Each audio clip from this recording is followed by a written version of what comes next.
अच्छा, आपने कभी विचार किया भगवान ने ये मानव तन क्यों दिया? आंखें किस लिए दी? फिल्म देखने के लिए? ना जी ना जी ना। आंखें किस लिए दी? बोलिए बोलिए, बोलो। शिमला देखने के लिए हैं? किस लिए दी आंखें भगवान ने? इसलिए दी सपने हो संत दरस नहीं देखा, लोचन मोर पंखे कर लेखा। गोस्वामी श्री तुलसीदास जी कहते हैं, जिन्होंने अपनी आंखों से संतों के महंतों के दर्शन नहीं किए, जिन्होंने महात्मा के दर्शन नहीं किए, उन्हें परमात्मा भी इन आंखों से दिखाई नहीं पड़ेगा। आंखें किस लिए दी? संतों के दर्शन के लिए। कान किस लिए दिए?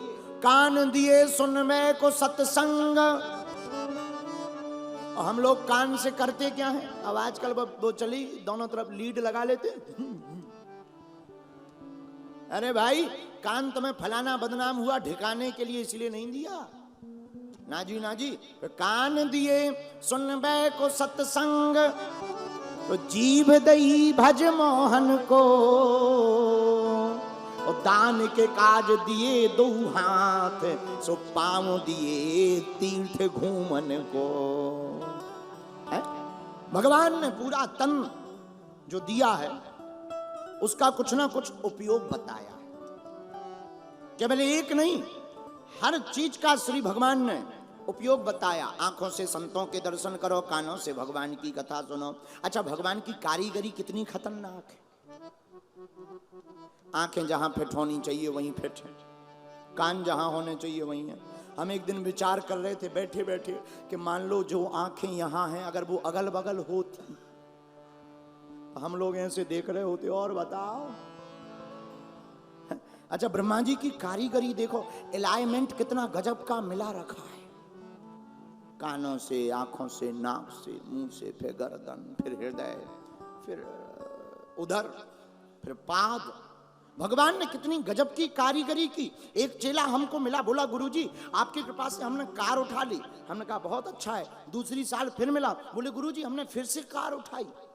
हमने कहा पिछली साल तो तुमने कार ली थी। बोले गुरुजी अब उसी का न्यू वर्जन आया है, अपडेट होकर। हम कहा हमें समझ में नहीं आया। बोला गुरुजी कार में कोई कमी हो जाती है तो कंपनी वाले उसमें कुछ कुछ चेंज करके, अपडेट करके फिर न्यू वर्जन भेजते हैं।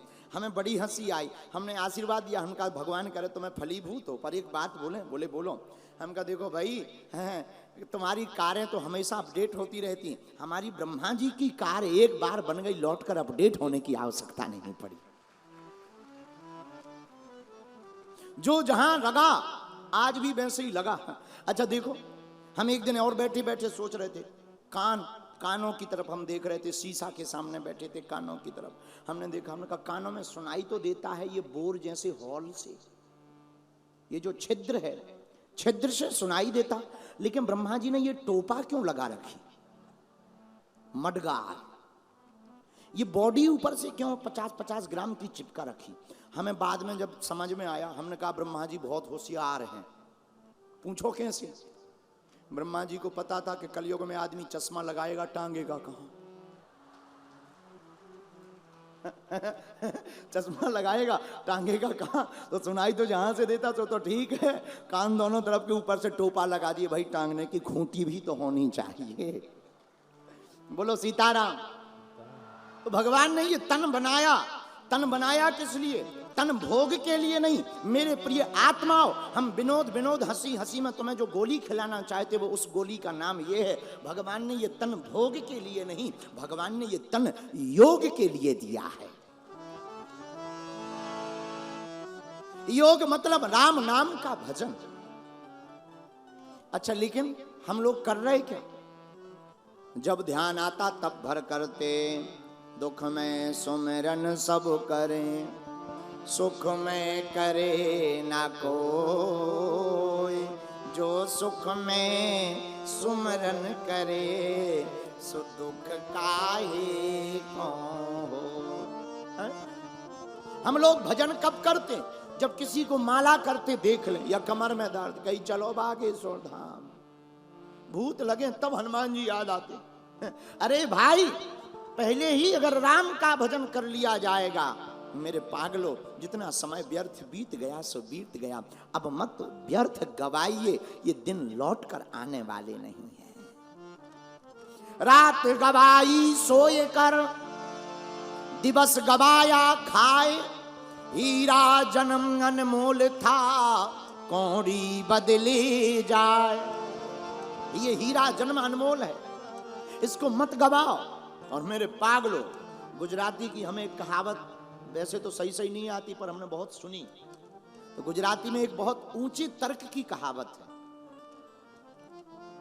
कहावत के कुछ कुछ बोल ऐसे हैं, अगर उल्टे सीधे हो जाएं तो आप जोड़ लेना।